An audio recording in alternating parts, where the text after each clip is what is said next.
Hey everyone, welcome to Reddit Readout. Today we are checking out Malicious Compliance. Story 1. Petty Retail Compliance. It's been about 5 years that I've worked at this gas station food mart, and the only other clerk who's worked here longer than I, is an old man from the old country. We'll Americanize his name to Jacob. Jacob chooses to work the graveyard shift, and I was hired to work overnights 2 nights a week, so he could have some days off. My other 3 days, I worked the mid-shift and would turn over the register to Jacob, when he would come in at 10 p.m.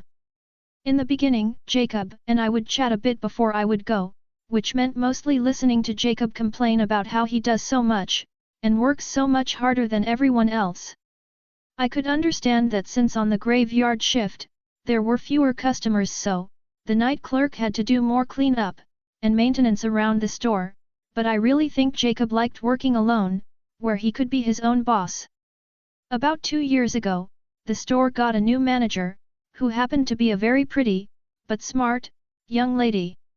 She did a good job and treated everyone fairly, so if inventory came up short, she'd calmly explain to each person that we had to be more careful with our counts. Jacob didn't take to being managed by a woman very well, and when we got tips for better performance, he'd grumble about that a lot. He eventually went to the male owner and complained that he worked so hard, that he shouldn't have to be treated like that. In compromise, the owner said that Jacob had to listen to the manager, but a few jobs would be moved to earlier shifts, mine, which was how I got the enviable task of emptying 6 big cans of gas station garbage, so, as an old man, he wouldn't have to work as hard. Jacob took to bragging that he knew everything about how the store was run because he talked to the owner, and the manager was tricky but he knew what she was up to. With more stuff for me to do during the day, I'd sometimes not clock out right at 10 p.m., but a few minutes after, which at first, Jacob didn't seem to care about. Then, about 9 months ago, Jacob contracted COVID and was out for almost 3 months. Well, first he said that he'd had an eye injury, then he said that he'd had a stroke, and lastly, he said that he had had COVID. In the time period that Jacob had been gone, the store had also had an equipment upgrade and we had a newer generation register that we had all trained on. When Jacob returned, his report numbers tanked because he refused nothing but the minimum instruction from the manager. Instead, he'd make me stay even later, asking me how to input transactions in the register, but insisted that he still knew everything. One day, Jacob was so certain that the manager was targeting him with training just because she was racist, that he went straight to the owner and threatened to quit. Note: the owner and Jacob were from the same country. At this point, Jacob had had his duties slashed, been given excessive time off, and now he was making the store lose money. The owner's answer to his threat was, "Okay, tell the manager when your last day will be, and stop calling me."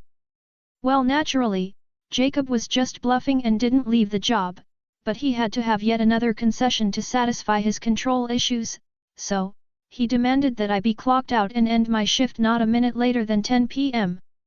He even started coming in a few minutes early and grumbling while putting away my stool, stapler, and pens before I was even done with them, like he was trying to bum rush me out the door.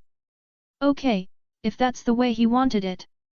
Now, I'm ready to go at least 10 minutes early, and I just wait for him to show up, then immediately clock out. We don't talk or chat at all anymore, unless Jacob tries to stop me and ask a question about how to do a function on the register. I'm off. I'll answer, besides, you know everything. Story 2. We were told we absolutely cannot use our work phone when not on the clock. The job I do require tons and tons of communication, coordinating, and often lot of things are time sensitive. So often, if one of us can't get a hold of someone, we are absolutely fucked. So it have been the norms for us to communicate in advance so we can plan out our day. It was never a big deal to us, as it usually just take maybe 5 to 10 minutes to confirm everything is going as planned or be informed of any changes a few hours before we start the day. This is more to make our life and work easier for everybody. About 2 months ago, the company decided that we aren't allowed to use our work phone unless on clock. They cracked down on everyone who did it aggressively.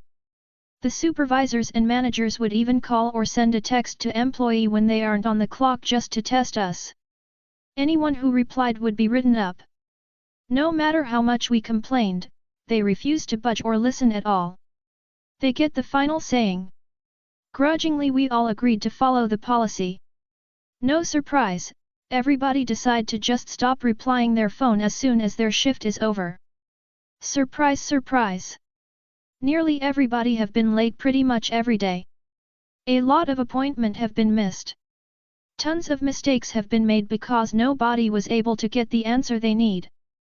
Clients start to complain like crazy. The office and managers were immediately slammed with tons of phone calls and getting very behind on everything. This week, we all were hauled into a meeting. They were asking us what can they do to help us fix this mess. We all pissed about the whole thing as it wasn't a fun time for us either. Most of us just basically told them we warned them repeatedly and they weren't having it. So they can clean this mess up. They tried to suggest a special code so we know if it is extremely urgent, but no one want to carry their personal phone and work phone around all the time just for in case. In fact, most of us told them we just turn the phone off or put it on mute as soon as we get home. They tried to float the idea of making all of us salary, which was immediately shot down as they have a horrible history of overworking their salary workers. They tried to ask us if we are willing to go back to the old way. It didn't went well either as there was mixed reaction. Some were cool with the idea, some were like absolutely not unless I'm getting paid for that time, and some just flat out don't want to deal with phone when they aren't on clock at all. The meeting ended without anything being fixed. Now the CEO and HR and other upper managers have been pulling their hair out trying to figure out how to navigate this delicate fuck-up. It was so glorious to watch them running into the wall repeatedly over stupid adjustment that nobody want. Story 3. Wait one moment, no I will not.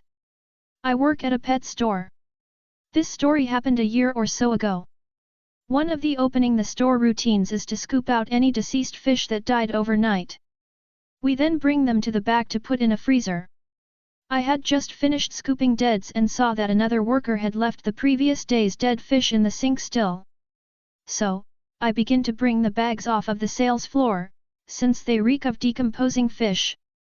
As I walked to the back, a customer stopped me and asked me to explain some pet foods to her. I said sure, just give me a moment. And before I even finished saying moment she immediately says no. I will not give you a moment. I just stared at her in shock. I tried to explain that we will both suffer from this, but she kept interrupting every time I tried to speak. Eventually, after explaining some cat foods to her, she seems to notice the smell. She goes, "What on earth is that smell?" And I raise my hand that has the decomposing fish. She asked me why I was holding that and I said, "Well, I asked you to give me a moment. But you said no." She sort of laughed and said, "Go, get that away from me."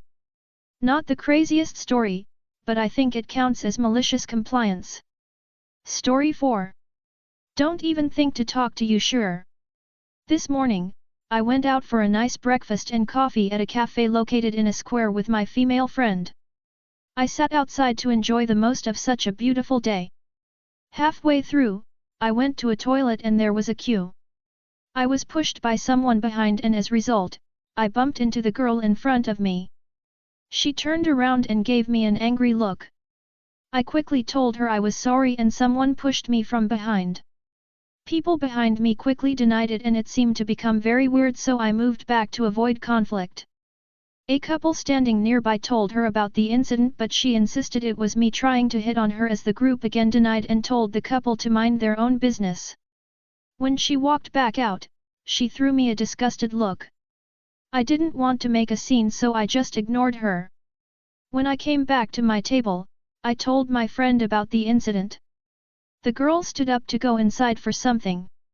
My friend and I caught a very noticeable red stain in the bottom of her white pants spread all the way up to half of the bottom area. We gave each other a look of guessing if it was a period blood. I felt bad for her, so trying to be a better person, asking my friend to warn her as we're in a very crowded area. My friend walked over with a piece of paper trying to slip the message to her. But she quickly moved back, didn't even wait for my friend to say anything and started raising her voice, calling us creeps and trying to take advantage of a beautiful young girl, her exact words, and so on. She ended everything with "Oh hell no. No no no.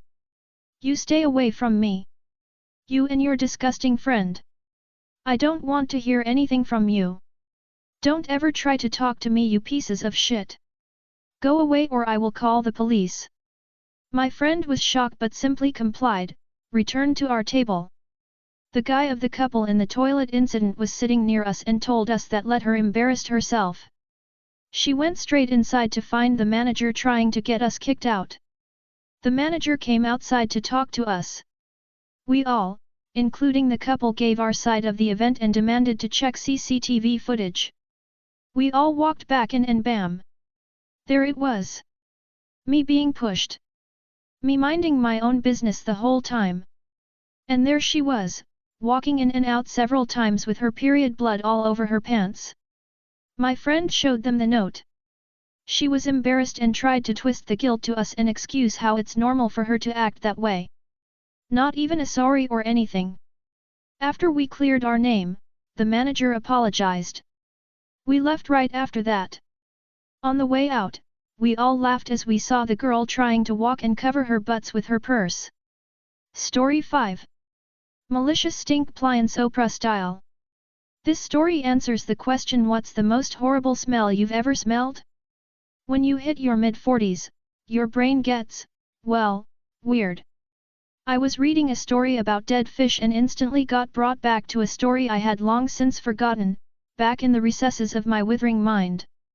Back when I was a cashier for a large grocery store that is a homonym for my favorite food. I had plenty of experience in retail, as I previously worked at a crosstown rival for many years. I found myself cashiering for a manager who perpetually treated me like an idiot, and despite being able to tell people their change before I punch in the total, he insists that I stop showing off like a little asshole. Excuse me? I'm 6'2", 280. I'm far from little. Anyway, this is really all unrelated except that he didn't like me, repeatedly insulted me, and watched me like a hawk.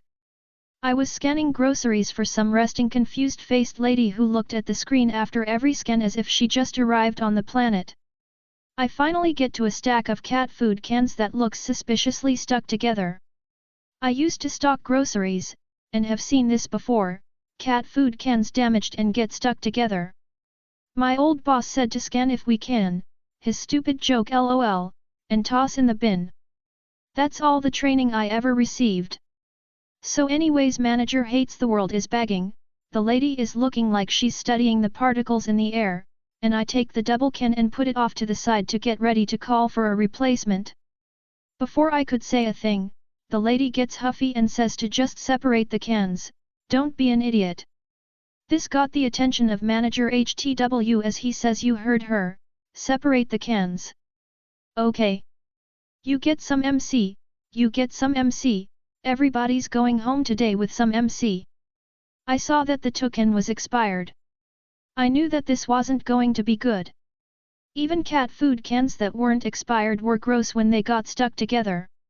I admittedly protested initially, but I was shut down pretty quickly, so I grabbed 2 plastic bags as gloves, opened the cans, a difficult task, and it literally popped as I pried it.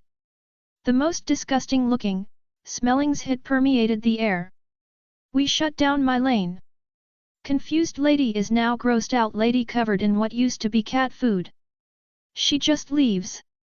I run to the restroom to wash up, come out to see my manager cleaning up the mess with his head turned away. What are you doing?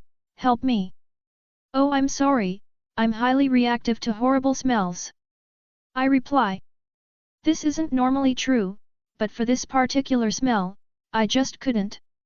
Knowing what botulism most likely was there, I suggested having them fill out a report and call some people, as per OSHA MSDS requirements.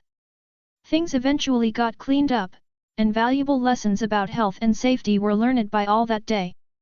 Sorry cuz mobile. That's all for today. Please don't forget to like and subscribe.